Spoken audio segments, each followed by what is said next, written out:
Once upon a time, in a grand kingdom, lived a minister renowned for his extraordinary wisdom. The king valued his counsel so deeply that no significant decision was ever made without his input. This unique position, however, didn't sit well with everyone. Many in the court harbored a growing jealousy towards the minister, waiting for a chance to see him fall from the king's favor.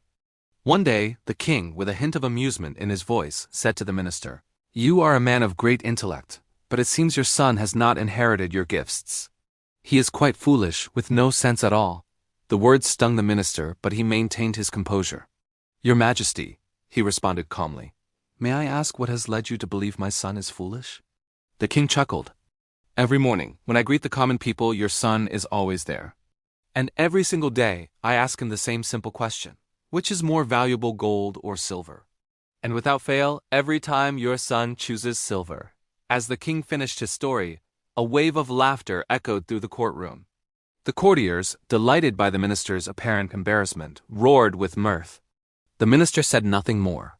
He bowed to the king and went straight home, his heart heavy with a mix of shame and confusion. Upon arriving, he found his son and asked him directly, "Tell me honestly, my son, which metal do you believe is more valuable, gold or silver?" The boy looked at his father, his expression clear and certain, and replied without a moment's hesitation, "Father, of course, gold is more valuable." The minister was taken aback. This was not the answer he expected. "Then why," he pressed, "do you tell the king every single day that silver is the more valuable choice?" A small knowing smile played on the son's lips. "Father," he began, "let me explain. Every morning the king comes to the public square. He holds out 2 coins for me, one of shining gold and one of gleaming silver.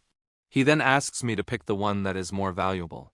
"I understand that part," the minister said, his brow furrowed with impatience. "But why choose the silver?" The son continued, "I always pick the silver coin. The king and his court laugh, he pats me on the head, and then he walks away pleased with himself." The minister sighed deeply. "But don't you see? Because of your strange choice, the entire court now mocks me. They think my son is a simpleton. Why do you insist on doing this?"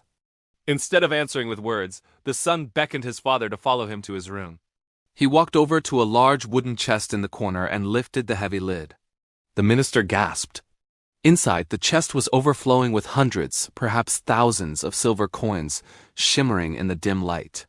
He was completely stunned. How did you get all of these?" he asked, his voice barely a whisper. The son looked at his father, his smile now broader. "These are all the coins the king has given me, one by one, every day. Think about it, father. The moment I choose the gold coin, the game ends. The king will no longer find it amusing to test the foolish boy. I would gain a single gold coin, but I would lose the chance to receive a silver coin every single day after that. The king enjoys having his laugh at my expense. I let him have his laugh, and I quietly keep growing my treasure." A wave of understanding and immense pride washed over the minister.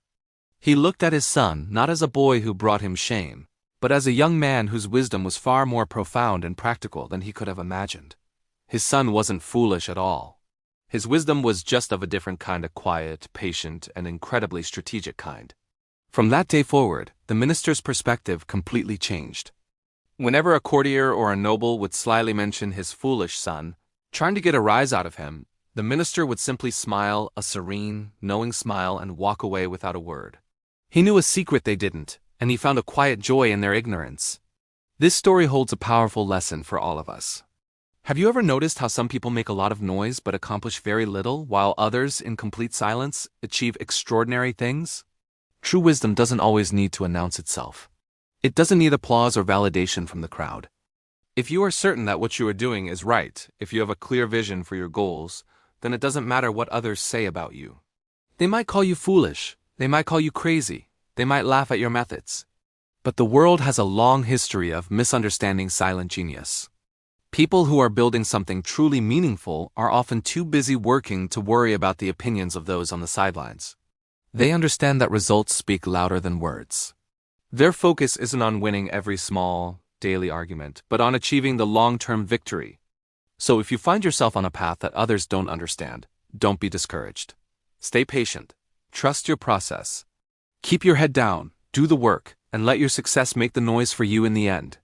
The greatest achievements are often born in silence, away from the judgment of the crowd. Thank you so much for watching. If this story resonated with you, please give this video a thumbs up and subscribe to the channel for more content that inspires you to think differently. We'll see you in the next one.